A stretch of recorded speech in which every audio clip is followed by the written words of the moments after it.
Campbell's comments. Catching up now with the most winningest female reins woman in the world of any code. Doesn't matter which code you go for. You're by far the most winningest. You've hit a milestone today, Kez. 4,000 wins. Firstly, congratulations. And can you explain how that makes you feel to hear those words, like not just the most winningest female in the world, but also the 4,000 wins, because that's a huge milestone. It is a big number. It's certainly snuck up on me. Yeah, they all do. They always doesn't seem like I've been going for that long to be such a high number. I remember 3,000 was 11 years ago at school as well. So it's certainly very fitting today that it was at school. Sorry, go ahead. No, I was going to say, do you remember the horse at stall? He's better than all the rest. Oh, very good. Who was that for? Only because there's a photo just over there on the wall. So that was Grant's horse? Yeah. Yeah. Yep. I was thinking that. Well, that's a nice milestone, and you brought it up today with a horse that you trained, a horse that Grant previously trained as well, and with a stable client that's been with you only for a short term, but I think he's entrenched in his ways. I forgot his first name, but I know his last name's Dunn. I just can't think of his first name. I'm in all sorts of trouble. Oh, Barry. Yeah, sorry. I was going to say Aaron, and I thought, no, that won't go down well. But they've had a very, very good week, but not anywhere near as good a week as yourself, Kez. Does the enormity sink in, or do you just... I mean, you don't sort of change a lot. I'm fortunate enough to know you as a sister-in-law as much as the leading reins person that you are. But does it actually sink in what you're achieving as a lady driver? I don't know that it does, really. I just go about my business.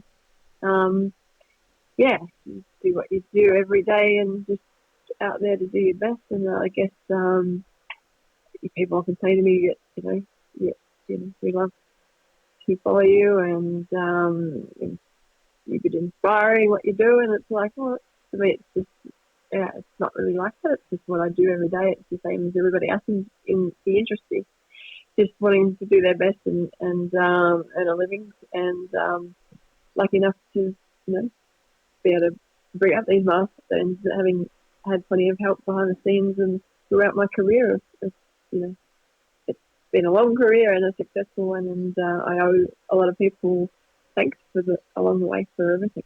I was fortunate enough, I've just watched a video, you went on a race horse for us earlier on. You actually know your first winner. You can remember, which is a terrific feat. That's cool. Oh, no, sorry, Ararat. Yeah. The gorgeous gambler, yeah. For Dad. It was owned by Kevin Manning. Yeah, and he was a long-time supporter of Dad's as well, so that would have meant a lot to have done that. Kevin's... Yeah, I don't Uncle think Kevin. Kevin's no longer with us, is he? No, he passed maybe in the last year, yeah. He'd be pretty proud to see an achievement like this, as well as I'm sure a lot of people out there are, and I'm sure you get a lot of well-wishers along the lines.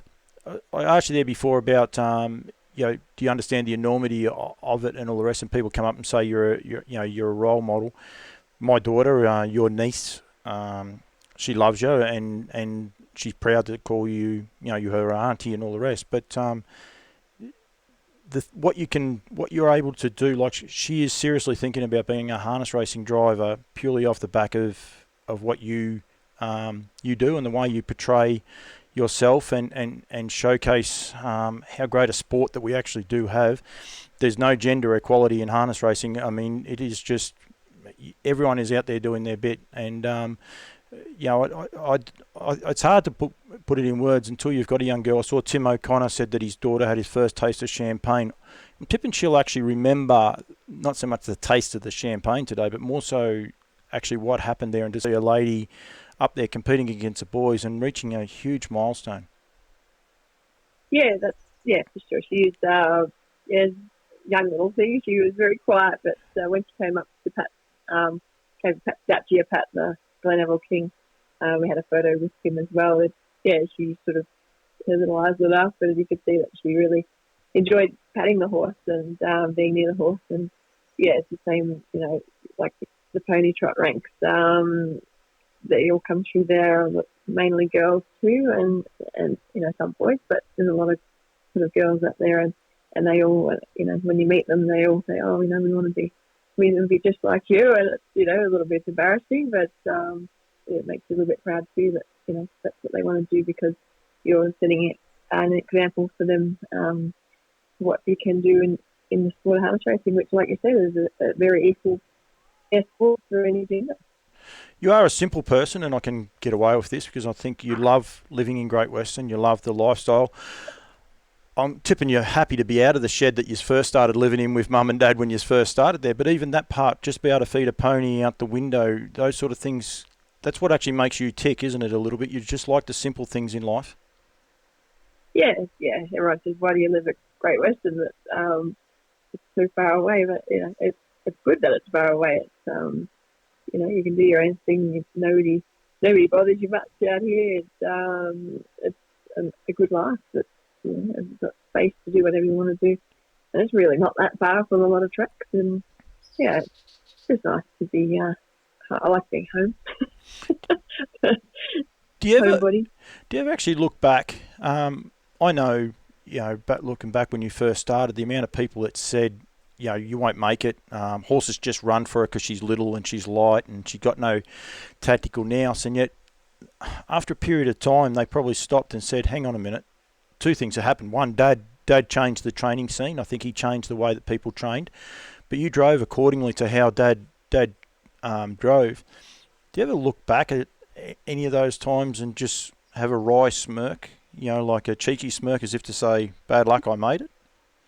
Yeah, I guess in the beginning, I suppose they might have been pretty right. I was like a bit of washing hanging on. I was, fluffing in the wind. I was not very heavy. A bit heavier now, but the horses probably didn't even know I was behind them most of the time, and that's obviously a bit of an advantage. And the training that Dad was doing at the time was, like I said, wasn't sort of seen anywhere. The tree heaps back then, and the horses were strong and they were tough. So that's how I was told to drive them, and they just kept running, and they were just fitter than all the other horses at the time. And obviously, it's caught up a bit now. Trainers doing everything a bit different. Their horses are, they're all pretty equal nowadays. And I had to learn a bit more about tactics and how to drive horses a bit differently. And it adapted, and horses still run for me. That's always going to be a big advantage. But it's certainly a lot harder now to get a winner than it used to be. But when you do get one, you enjoy it as much as ever. Do you remember the moment when you thought to yourself, I actually belong out here as a driver? I'm sure, after your first win, I think you said you were in the steward's room after your first drive or after your first win or something along those lines. But do you remember, was there a certain race or a certain big occasion where you said, I well and truly belong out here? I think after Albans won the Tatlow, I owned Albans, the first horse that I'd owned. Bought him as a weanling and had him the whole time, and to get him to a race like the Tatlow, which was, I think, worth $45,000, which was a lot of money back then for me to be in a race of that calibre, was pretty special, and he was able to win that race and sort of got me started, paid for my house. So we're all coming from that one horse who I just loved. He's still here. He's 29. He did his piece the other day, and he's still going strong. And that was probably one race that stands out. And there's many to pick from, but that was one that was too special. It was special, and you realised what you could do. So that was probably your favourite win, was it? Because I did ask you, I said you bet your favourite win, and he's got a real soft spot in your house, in your property, in your world, actually, I suppose, as to where you are. You've done a lot of things, Kez, over the journey. I think you're inducted into the Hall of Fame for the Caduceus Club just a couple of years ago, and I think you were definitely the first female reins person. I don't think there was a lot of ladies prior to you on that honour roll either. The Gordon Rothicker Medal, you won that with your dad. Do you have goals? Is there something that Kerryn Manning, is there an itch that you want to scratch as a winner, or you're just happy to keep trucking along at the minute? You've won overseas. I forgot about that too. You're the first female to win a group race overseas in Europe. I think it was actually was the stat, wasn't it? Yeah. There's a lot of good firsts there you've mentioned. It's certainly certainly, you forget everything over time that you've achieved, and it's nice to look back on moments like these to see, just what people can they congratulate you for, and you just feel a bit humbled. And of course, I guess Miracle Mile, sort of races in Dominions are sort of something I've never been able to achieve. It could be lovely, but obviously they're very hard races to win. And the New Zealand Cup, that was one which I was able to tick off my list of achievements. So I'm pretty happy with everything, and just any winner is a good winner. You've driven 4,000 winners as a driver. You've trained 1,000 winners as a trainer. You've got old Rooney above, just over the back of you there, in the picture, and you've got a great association with the likes of Merv Butterworth and the rest.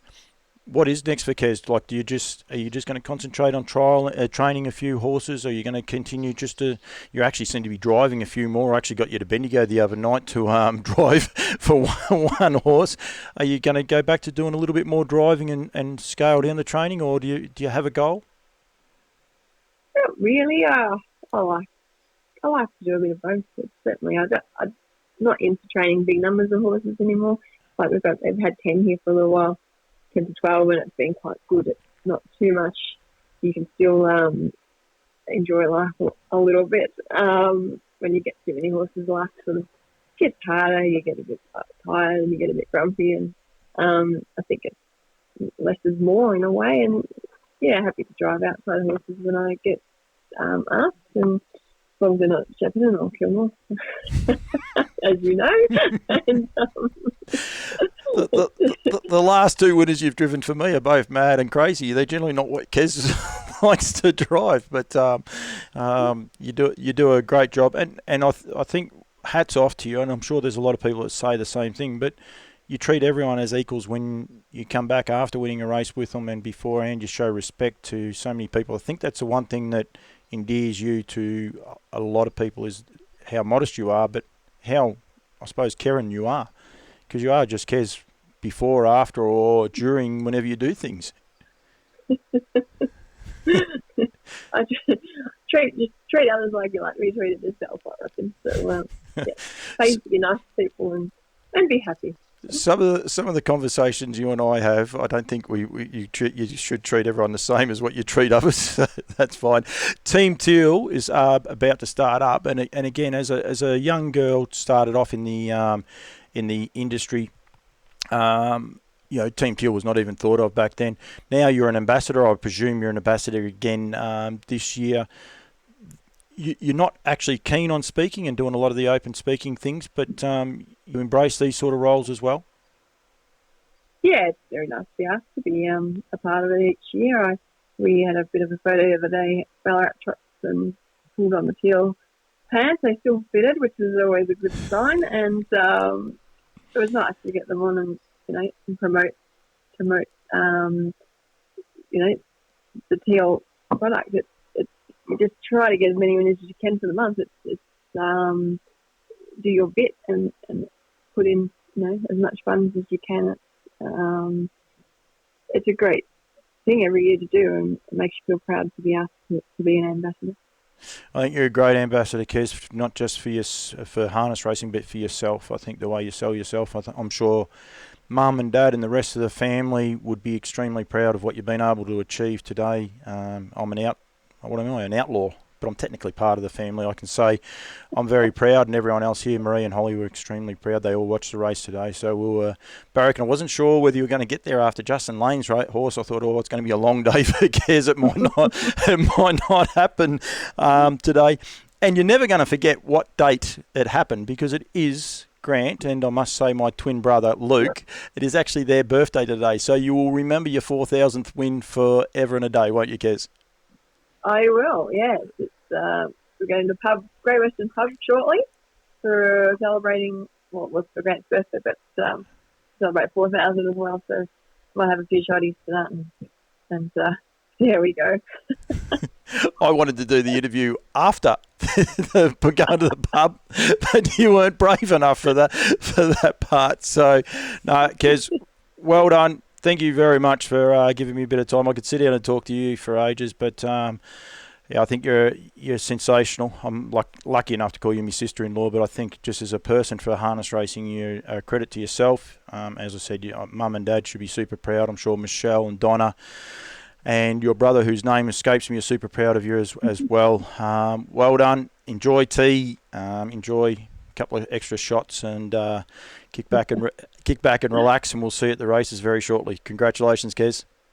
Thank you. I'll do that. And could I just say thank you to everybody that's messaged and texted. And if I don't get back to them, it's much appreciated. Yeah, it makes me feel very loved.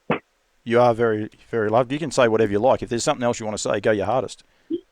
No, that's all. That's good. Over now. Thank you, Kez. Thank you.